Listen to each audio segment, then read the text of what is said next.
बिस्मिल्लाहिर्रहमानिर्रहीम, अस्सलाम वालेकुम। शहर इख्तिदार इस्लामाबाद और इसका जुड़वां शहर रावलपिंडी बड़े अहम शहर हैं। इन दोनों की फ़ज़ा इस वक्त बड़ी गैर यकीनी से दुचार है। एक हलचल सी मची हुई है, क्या होगा। नोटिफिकेशन को लेकर क़यास आराइयाँ हैं और हुकूमत किसी भी तरह से इन क़यास आराइयों को ख़त्म करने पर तैयार नहीं है। अगरचे हुकूमत की तरफ से बाकायदा स्टेटमेंट आई है कि जी इस नोटिफिकेशन को इख्तिलाफ़ात से जोड़ना बिल्कुल बेबुनियाद है, लेकिन हुकूमत के करीब समझे जाने वाले सीनियर लोग वो बाकायदा बबांगे दोहल बता रहे हैं, बार बार बता रहे हैं कि जी इख्तिलाफात हैं। कभी नवाज शरीफ साहब का नाम लिया जा रहा है, कभी हुकूमत का, कभी सिविलियन कहकर बताया जा रहा है। और इसमें अब अता तारड़ की भी एंट्री हो गई है और अता तारड़ साहब अपने ही सीनियर के खिलाफ बात करने लग गए हैं, जिनकी वो बड़ी इज्जत करते हैं, बड़ा एहतराम करते हैं। और आगे से उन सीनियर ने भी अता तारड़ को खरी सुना दी है। हत्ता कि यह बात भी हो रही है कि क्या अता तारड़ को अब एक मुकदमे का सामना हो सकता है, बल्कि कहा जा रहा है कि मुकदमा होना चाहिए। इस सब पर हम बात करेंगे, लेकिन पहले आगाज करते हैं इस्तीफों से। एक तरफ वुकला अब कह रहे हैं कि हम अब बाहर निकल रहे हैं, दफ्तरों से अब बाहर आने की बारी आ गई है। पंजाब बार काउंसिल जो बड़ी अहम बार है, जिसके हालिया दिनों में कुछ अर्सा पहले इलेक्शंस हुए और तहरीक इंसाफ को उसमें तारीखी फतह मिली, एक अपसेट हुआ। क्योंकि पहले देखा जा रहा है कि हुकूमत के पास काफी इख्तियारात भी हैं, वसाइल भी हैं, तो वुकला में भी उनकी पेनिट्रेशन हो चुकी है उनके ग्रुप्स की। लेकिन अब सिंध बार में भी हमने देखा, कराची बार में भी देखा, लाहौर बार में देखा, और उसके बाद अब पंजाब बार में काफी अपसेट हो रहे हैं। हत्ता कि अब अंदर से अडियाला से पैगाम यह भी आया कि सलमान कुराजा और हामिद खान साहब ये दोनों मिलकर फैसला करेंगे पाकिस्तान बार काउंसिल के लिए, जो हाईएस्ट बॉडी है वुकला की। तो वहां पर अब ऐसे लग रहा है कि हुकूमत की जड़ें कट रही हैं, हुकूमत के पांव उखड़ चुके हैं। यहां वुकला की सतह पर भी हुकूमत वुकला से इसलिए डरती है कि ये एक ऐसा यूं समझे कि हिस्सा है पाकिस्तान का, या एक ऐसी ताकत है कि जो जब निकले तो फिर इनको कंट्रोल करना आसान नहीं होगा। कानून और आइन को बहुत बेहतर तरीके से समझते हैं और इनमें फिर आपस में इत्तिफाक भी बड़ा ज्यादा हो जाता है। तो उनकी तरफ से भी जनाब अब बातें सामने आ रही हैं। पंजाब बार काउंसिल ने पंजाब भर में सड़क पर इजलास तलब कर लिए हैं और यह भी कहा कि अब पुलिस एहलकारों को आज अहाता अदालत में दाखिल नहीं होने दिया जाएगा, पाबंदी लगाई। और फिर यह भी कहा कि पंजाब भर की बार एसोसिएशन सड़क पर जनरल हाउस इजलास मुनक्किद करेंगी। यह बार काउंसिल का ऐलान है, क्योंकि वो कह रहे हैं कि जी वुकला का कत्ल हो रहा है और कातिलों को पकड़ा नहीं जा रहा। अब वुकला जिस तरह से बाहर आ रहे हैं, तो 27वीं तरमीम पर भी मैंने आपसे अर्ज किया कि कहा गया कि high court, Sindh high court के इलेक्शन ही इस बात पर हुए हैं 26वीं 27वीं तरमीम के खिलाफ, और वहां पर सिर्फ इस बात पर जीत गया धड़ा जिसको तहरीक इंसाफ की सपोर्ट हासिल थी, और वहां कोई प्लॉट, कोई पैसा, कुछ नहीं चल सका। अब जनाब जज जहांजेब बुखारी साहब हैं, उन्होंने 27वीं तरमीम पर एहतजाज करते हुए अपना इस्तीफा पेश कर दिया है। तो पहले ही कई जजेस इस्तीफा दे चुके हैं, अब हायर जुडिशरी के बाद लोअर जुडिशरी की भी बारी आ रही है, वहां से भी इस्तीफे आना शुरू हो गए और बाकायदा बताया जा रहा है 27वीं तरमीम के तहत।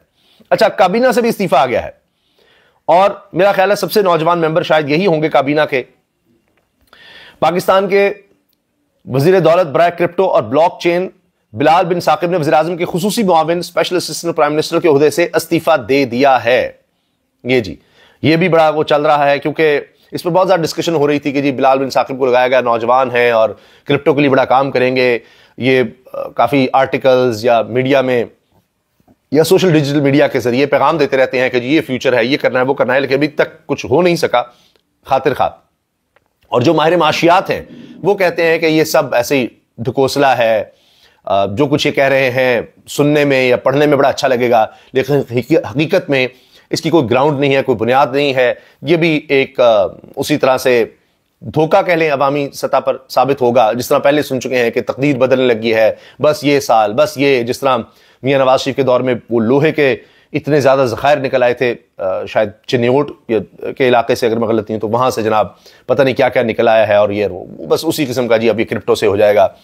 और पहले ही बहुत से पैसे लोगों के डूब चुके हैं और उसमें फिर बड़ा स्कैंडल भी आया, अहम शख्सियत के बेटे का नाम आया और उसमें डकी भाई के जी उनके प्रमोशन की वजह से उसमें पैसे डूब गए थे। और बस ये सब जुड़ी हुई चीजें हैं, क्रिप्टो से फिर आगे ये सारा कुछ जुड़ जाता है जी, बेटिंग एप्स, फलां एप्स। तो ये एक अजीब ही जहान है जिसमें अभी तक कुछ कंक्रीट सामने नहीं आ सका। हुकूमती सतह पर बस ऐलानात हुए, कोशिशों हुई, और ये अहम लोगों के बहुत ज्यादा करीबी भी समझे जाते हैं, रिश्तेदार भी समझे जाते हैं बिलाल, और इनकी रसाई ताकतवर हलकों में भी समझी जाती है। तो बहरहाल ये जी काबीना से इस्तीफा दे चुके हैं। और इसके साथ साथ अब जहां तक बात है जी अता तारड़ की, उसमें फैसल चौधरी एडवोकेट ने कहा है कि वज़ीर आला सुहेल अफरीदी को अता तारड़ के लग़्व इल्जामात पर इनके खिलाफ फौजदारी कार्रवाई का आगाज करना चाहिए। यह क्या मजाक किया हुआ इन्होंने। अब जब एक वज़ीर इत्तलात बैठकर यह कहेगा कि यह मनशियात का कारोबार करता है वज़ीर आला, और फिर वो दहशतगर्दी में इस्तेमाल होता है, अब उसके बाद यकीन जानिए टेलीविजन पर सबूत मांगे जा रहे हैं कि आपने इतना बड़ा इल्जाम लगा दिया। पहले तो आप मुकदमा दर्ज करें, मनशियात फरोश को आपने वज़ीर आला लगाया हुआ है, आप उसके खिलाफ मुकदमा करें। कोई तफ्तीश, कोई मुकदमा, कुछ भी नहीं, और आप अपने मुल्क की बदनामी का बायस बन रहे हैं कि सबको बता रहे हैं जी एक इकाई है सुबह, उसका चीफ एग्जीक्यूटिव, वो तो मनशियात का कारोबार करता है। और वज़ीर इत्तलात कह रहा है टेलीविजन पर बैठकर, सरकारी टीवी पर ये चीजें चल रही हैं, और फिर जी वो दहशतगर्दी में इस्तेमाल होता है। कितना खौफनाक इल्जाम है कि खुद वज़ीर आला हो जहां पर सबसे ज्यादा दहशतगर्दी हो रही है और वो मनशियात का कारोबार कर रहा है, और वो पैसा दहशतगर्दी में इस्तेमाल हो रहा है, यानी वो खुद दहशतगर्दी करवा रहा है। कितने दिन हो गए इस बयान को, उसके बाद कौन सा मुकदमा है, कहां कार्रवाई हुई है, क्या किया गया है, यानी उनके बनने से पहले ये इल्जाम शुरू हो गए थे। तो अब इस पर फैसल चौधरी कह रहे हैं जी इस पर इनको कार्रवाई करनी चाहिए फौजदारी, अगरचे 26वीं 27वीं तरमीम के बाद जो अदालत का हाल है वो सबके सामने है, लेकिन करना चाहिए। अच्छा, अब ये अजीब तू मैं शुरू हो गई है। अबसार आलम साहब ने जब ये कहा कि इख्तलाफात हैं और सिविल और मिलिट्री साइड पर कि जी आपने हमारी कमर तोड़ दी है, वो कहते हैं तुमने तबाही बर्बादी फेर दी है। अब बिलावल की तरफ से भी इस तरह के बयानात हैं, पीपल्स पार्टी के लोग कहते फिरते हैं साफियों से कि जी बिलावल साहब की भी तकरीबन कमर टूट चुकी है, वो भी सारी बातें इस तरह करते हैं कि हम और क्या फरमाइशें पूरी करें। तो उस पर अब सब ये कह रहे हैं कि बिलावल साहब कमर आपकी किस लिए टूटी है? सदारत का ओहदा लेकर, चेयरमैन सेनेट लेकर और गवर्नर्स लेकर, जहां जहां आपकी हुकूमत नहीं भी, वहां भी आपने गवर्नर्स लगवाए हुए हैं, आजाद कश्मीर की गवर्नमेंट लेकर, ये सब कुछ लेकर कमर टूटी हुई है। और क्या कुछ अभी आपको चाहिए? इसके अलावा कई ओहदे लिए हुए हैं, तो फिर भी या इन ओहदों की वजन से आपकी कमर टूटी हुई है। तो ये जी कि जी एस्टैब्लिशमेंट की फरमाइशों से कमर टूट गई, वही बात। अच्छा, अबसार आलम साहब ने जब ये कहा तो इस पर अता तारड़ ने बाकायदा रिस्पॉन्स दिया, और कहां पर? एक्स पर। अब सारी प्रेस रिलीजेस कहें, नोटिफिकेशन, वो एक्स पर ही है, समझे। ये अब ऑफिशियली ये एक मीडियम बन गया है, यहां पर आकर आप बात कर सकते हैं।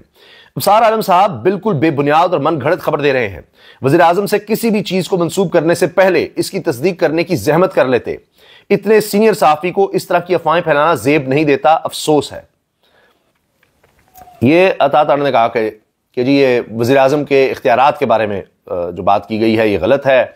अच्छा, पीके एक्ट लगा दें फिर अबसार आलम जैसे सीनियर साफी पर। वो चेयरमैन पैमरा भी रहे हैं, नून लीग के बहुत करीब, और सारी खबरें उनके पास होती हैं, और वो मुसलसल ये बात कर रहे हैं कि जी नहीं खुश है, नहीं खुश है, मैं बात पर कायम हूं, अभी तक इख्तलाफात हैं, नहीं खत्म हुए।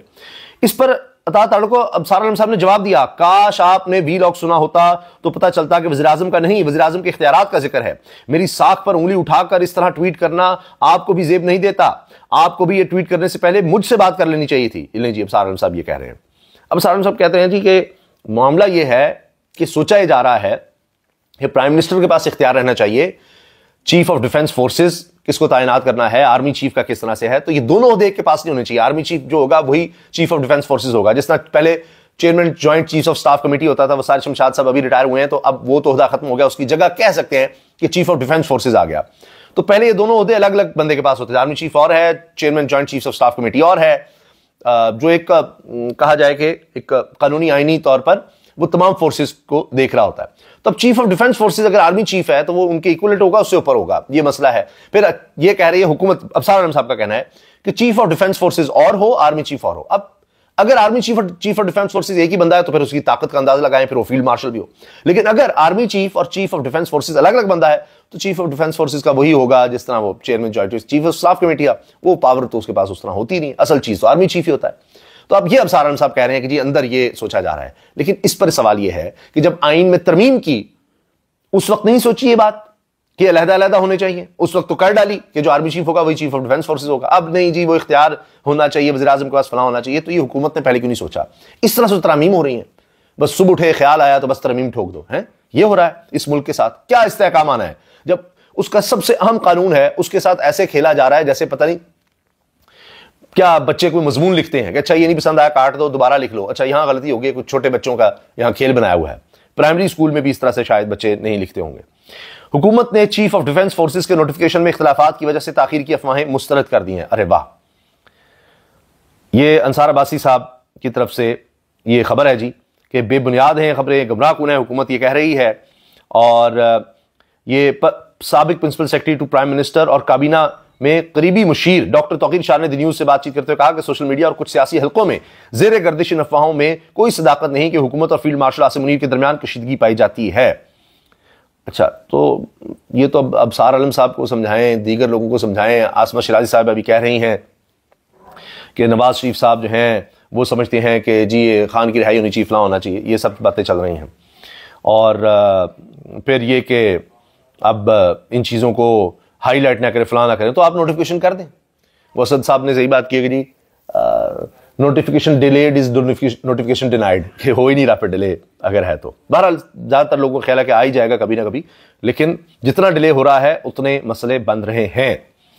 मरीम नवाज साहिबा ने एक और यू टर्न लिया है और पुलिस को तलबा की गिरफ्तारी से रोक दिया है। अब 16 साल के बच्चों को कहा जा रहा है कि नाइकॉप एक शनाख्ती कार्ड उनको मिल जाएगा जब तक वो 18 साल की उम्र को नहीं पहुंच जाते, उस पर फिर वो बाइक का लाइसेंस बनवा सकते हैं। तो इस तरह सोच कर आगे चलना चाहिए। वही हाल जो आइन का किया है वही अब ऑर्डिनेंस के जरिए कानून ले आते हैं। पकड़ धकड़, आज भी मैं देख रहा था लाइनें लगी हुई हैं पुलिस स्टेशन के बाहर। उफ, पता नहीं किस किस गरीब की मोटरसाइकिल पकड़ी हुई है, रिक्शे पकड़े हुए हैं, क्या क्या, और एक सुबह से वो ख्वार हो रहे हैं दिहाड़ीदार बेचारे, जुर्माने अलग भरेंगे।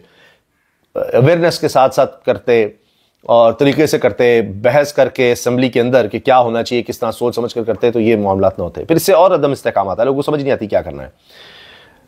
लेकिन इश्तिहारबाजी में कारकर्दगी 100/100 है। अवाम के टैक्स का अरबों रुपया टीवी चैनल्स और अखबारात के इश्तिहारात में जा रहा है। हुकूमत ने फैसला किया है कि खजाना खाली करना है। जस्टिस मोहसिन अख्तर कियानी इस्लामाबाद के, मैं बता रहा हूं, इस्लामाबाद और रावलपिंडी की फजाओं में एक इमरजेंसी की सूरत हाल है, कोई शक नहीं इसमें। एक नोटिफिकेशन लेके, कभी इस्तीफों को लेकर, कभी इनकी पॉलिसीज को लेकर, अब इस्लामाबाद हाई कोर्ट के जज साहब, सीनियर मोस्ट जज, कह रहे हैं गवर्नमेंट पाकिस्तान भी अवाम के टैक्स का पैसा लूट रही है। निजी अखबार के एनओसी के लिए टैक्स अदायगी से मुतालिक केस की समाअत के दौरान सारे अखबारात इस वक्त डमी हैं। जंग अखबार की हरकतें भी बड़े डमी वाली हैं। गवर्नमेंट पाकिस्तान भी अवाम के टैक्स का पैसा लूट रही है। मुतलका मिनिस्ट्री यानी वजारत खजाना भी इस सारे अमल में मिली हुई है। सब ने कसम खाई है कि खजाने को खाली करना है। महकमे इसलिए नहीं बने हुए कि अब लोगों का नुकसान करना है। एक डमी अखबार चला रहा है तो इसको कैंसिल कर दें। सारे अखबारात इस वक्त डमी हैं। जंग अखबार की हरकतें भी बड़े डमी वाली हैं। गवर्नमेंट पाकिस्तान भी अवाम के टैक्स का पैसा लूट रही है। निजी अखबार के एनओसी के लिए टैक्स अदायगी से मुतालिक केस में जस्टिस मोहसिन अख्तर कियानी के अखबारात को दिए गए इश्तिहारात से मुतालिक रिमार्क्स, इस तरह इश्तिहारात दिए जा रहे हैं अरबों रुपए के, और फिर जो मर्जी हो उसमें चलवाया जाता है। उसमें इश्तिहारात देने का मकसद ये होता है कि इनको अपने साथ रखें और इन्हीं अखबारात के जब टीवी चैनल्स हैं वहाँ भी हमारे मतलब की खबरें चलें। लेकिन ये जो नोटिफिकेशन का मामला है ना जी, ये इंटरनेशनलाइज हो चुका है और बाज़ मालिक के सुफरा वो भी इस चीज़ का जायज़ा ले रहे हैं कि ये चल क्या रहा है। तो लाख हुकूमत कहती रहे कोई मसला नहीं है, ये सोशल और डिजिटल मीडिया है, नहीं, ये हर तरफ है और अब ये इंटरनेशनलाइज हो गया है। सफ़ीर भी देख रहे हैं कि यहाँ क्या चल रहा है। तो आप ले आए मुल्क में इस्तेहकाम। अल्लाह हाफिज़।